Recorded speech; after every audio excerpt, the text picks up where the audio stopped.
शिवम त्यागी, सबसे पहले सवाल आपसे, क्या ये चुनावी सीजन के साथ साथ सीबीआई का सीजन भी, समन का सीजन भी मानने के शुरू हो गया है? नहीं, मुझे ऐसा लगता है कि भ्रष्टाचारियों के ऊपर जो कठोरतम कार्रवाई है उसका सीजन तो 2014 के बाद से ही शुरू हो गया था। जैसे ही आदरणीय प्रधानमंत्री जी ने शपथ ली थी, उन्होंने साफ कहा था कि मैं न खाऊंगा न खाने दूंगा। जाहिर बात है कि वो चलते चलते आज हम 2024 में पहुंच गए और चुनाव आने वाले हैं। लेकिन इसकी वजह से कोई ये सोचे कि चुनाव है तो इस तरह की कार्रवाई ना हो, तो माफ कीजिए, ऐसा नहीं होगा। प्रधानमंत्री जी ने तो पहले ही कहा था। जहां तक सीबीआई का विषय है, मैं सिर्फ एक ही चीज कहना चाहता हूं कि 2012 से 17 के बीच में अखिलेश यादव जी जब मुख्यमंत्री हुआ करते थे तो खनन मंत्रालय उन्हीं के पास था। जो खनन मंत्रालय उन्हीं के पास था, उसी में इलाहाबाद हाई कोर्ट ने 28 जुलाई 2016 को एक ऑर्डर पास किया था। उसके आधार पर जो है इसमें सीबीआई ने केस दर्ज करके जांच शुरू की थी। जांच शुरू करने के बाद 5 जनवरी 2019 को जो है 12 जगह पर छापेमारी हुई थी, जिसमें हमीरपुर के डीएम से लेकर तमाम लोग वहां पर थे। उसमें अखिलेश यादव को सेक्शन 160 के तहत जो एक नोटिस आया है, उनको कहा गया है गवाह के तौर पर पेश होने के लिए।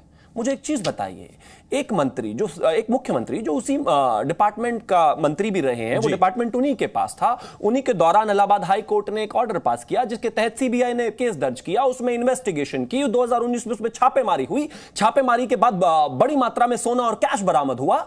उसी के विषय में गवाह के तौर पर अखिलेश यादव जी को बुलाया जा रहा है। आते ही विक्टिम कार्ड खेलना शुरू कर देते हैं, हमारे साथ ऐसा हो गया, ये हो गया। चुनाव आते जाते रहेंगे भाई। चुनाव इस देश में हर साल चलते हैं, हर 2 महीने में कोई ना कोई चुनाव है। लेकिन इसका यह मतलब नहीं है कि अगर कोई विषय कोर्ट में लंबित है, अगर कोई विषय में सीबीआई जांच कर रही है तो वो रुक जाएगी। बिल्कुल नहीं रुकेगी और ना रुकना चाहिए। मैं मानता हूं कोई भी विषय हो, बिल्कुल नहीं रुकना चाहिए। प्रियंका कक्कड़ जी, ये तो मौका भी हो सकता है कि भाई आप गवाही दीजिए, जो इस मामले के दोषी हो वो पकड़े जाएं, और हर बात जरूरी नहीं है कि हर समन या हर गवाही में आपको ही जिम्मेदार ठहरा दिया जाए।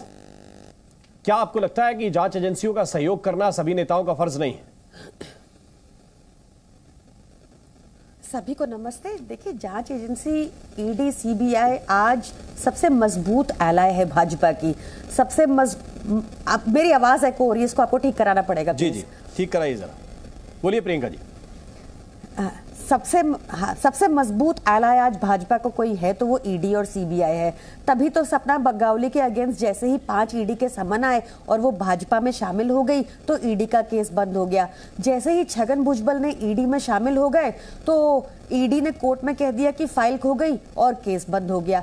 ऐसे ही आदर्श स्कैम घोटालेबाज, जिसको प्रधानमंत्री मोदी ने कहा था कि आर्मी की बेवाओं का फ्लैट खा गए और अपनी साली को, चाचे को फ्लैट दे दिए, उनको अपने पास शामिल कर लिया। अजीत पवार 70,000 करोड़ के घोटालेबाज, उनके पास प्रधानमंत्री मोदी ने कहा वो इतने बड़े घोटालेबाज हैं और कहीं थोड़ी होना चाहिए उनको अपने साथ शामिल कर लिया। बंगारू लक्ष्मण की पार्टी की नींव ऊपर से नीचे तक भ्रष्टाचार, झूठ, करप्शन, इमोरालिटी, वोटों की चोरी, लोगों ऑपरेशन लोटस, इस पे इनकी राजनीति फोकस्ड है। इनकी राजनीति लोगों की गवर्नेंस के इशू पे फोकस नहीं है। नहीं तो 30 लाख करोड़ महीने का बनाते हैं, पेट्रोल से चूस रहे हैं लोगों को। राजनीति में कदम रखा, तब इंडिया अगेंस्ट करप्शन ने यही बात कांग्रेस के लिए कही थी कि सीबीआई तो इनका तोता है।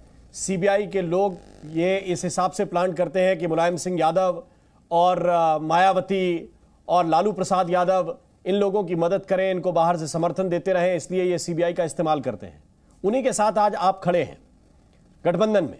माने आप यही कहना चाहते हैं, यानी पहले भी आप सही कह रहे थे, अभी भी आप सही कह रहे हैं, तो सीबीआई और ईडी का मिसयूज पहले भी हो रहा था, अभी भी हो रहा है। अगर पहले मिसयूज 10 था तो आज मिसयूज 100 है, ये फर्क है।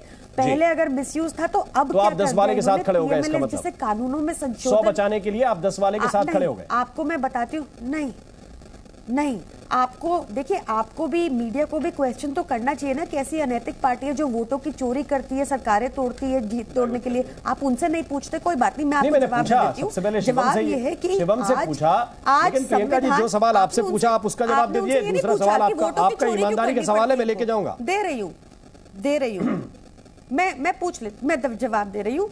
आज दिक्कत यह है कि हमारे सामने एक ऐसी सरकार है जो लगातार मिसयूज कर रही है। कभी किसी की सदस्यता रद्द कर देती है, आवाज उठाने पे जेल भेज देती है, कॉन्स्टिट्यूशन को लगातार उल्लंघन किया जा रहा है। बार बार फंड्स, जो फंड स्टेट्स के होते हैं, आज भी न्यूज रिपोर्ट आपने पढ़ी होगी, जो फाइनेंस कमीशन जितने फंड्स कहता है स्टेट को देने का, उतने भी नहीं देते।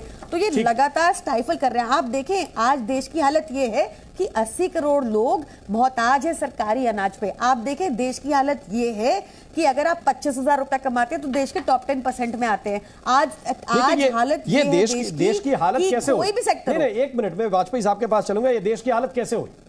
जो दीमक भ्रष्टाचार का खा रहा है, बकौल इंडिया अगेंस्ट करप्शन, भर रहे हैं प्रियंका, मैं तो आपके नेताओं के कोट दोहरा रहा हूं। बकौल इंडिया अगेंस्ट करप्शन जो दीमक भ्रष्टाचार का खा रहा है, उन लोगों ने खोखला कर दिया। जगह जगह से भ्रष्टाचार हो रहा है और जिन भ्रष्टाचार के मामलों की जांच हो रही है उनके नेता ये कहते हैं कि ईडी सीबीआई तो केंद्र सरकार चला रही। भाई वही चला रही है, इसमें कोई डाउट नहीं। भाई जब ये सत्ता में है वो विरोधियों के चोर पकड़ ले, जब आप सत्ता में आ जाए लोगों के चोर पकड़ लें। भाई पंजाब में आपकी सरकार है, वहां पे बीजेपी ने जितना करप्शन किया उनको पकड़ के जेल में डाल दीजिए। वहां पे कांग्रेस वालों ने जितना करप्शन किया, मान साहब को उठा के जेल में डाल दें। व्यूअर्स को आंकड़े बहुत रोज मिलते हैं। मैं तो केवल ईमानदारी की बात कर रहा हूं। क्वेश्चन छोड़ती हूँ मैं। ए के वाजपेयी साहब के पास जी को आपने इतना आराम से बात करने दिया, ईमानदारी से बात करनी है। ए के वाजपेयी साहब के पास जा रहा हूं। इसी सवाल के साथ जो आपने उठाए उनके जवाब तो किसी से लेने पड़ेंगे। वाजपेयी साहब जवाब दीजिए। देखिए ऐसा है कि अभी आपके चैनल में दिखाया कि अखिलेश की बाइक चल रही है। अखिलेश बाबू क्या कह रहे हैं? कह रहे हैं सीबीआई ने कागज का टुकड़ा भेजा है। मतलब ये रिस्पेक्ट है आपकी? 160 का नोटिस है सीआरपीसी का, वो कागज का टुकड़ा नहीं है। कानून के सम्मन है वो, और सम्मन में आपको गवाही देने के लिए बुलाया है। काय की आए तो गवाही देने भी नहीं जाएंगे आप? मतलब सरकार की मदद नहीं करेंगे? एजेंसियां जो होती है, सीबीआई जो है सरकार की एजेंसी है।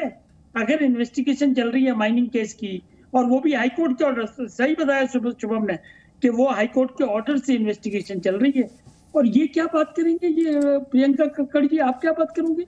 आपके तो 3 मिनिस्टर दिल्ली में बंद है, 4 मिनिस्टर पंजाब में बंद है, और हाई कोर्ट रिपीटेडली चले गए, सुप्रीम कोर्ट रिपीटेडली चले गए, जुडिशियल स्क्रूटनी हो गई, और आज तक आपको बेल नहीं मिली है।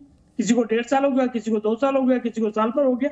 आप ना ये बात बताइए। और बीजेपी की डिक्लेरेशन बकायदा 2014 में थी कि भ्रष्टाचार को टॉलरेट नहीं करेंगे, भ्रष्टाचार के खिलाफ कार्रवाई जारी रहेगी।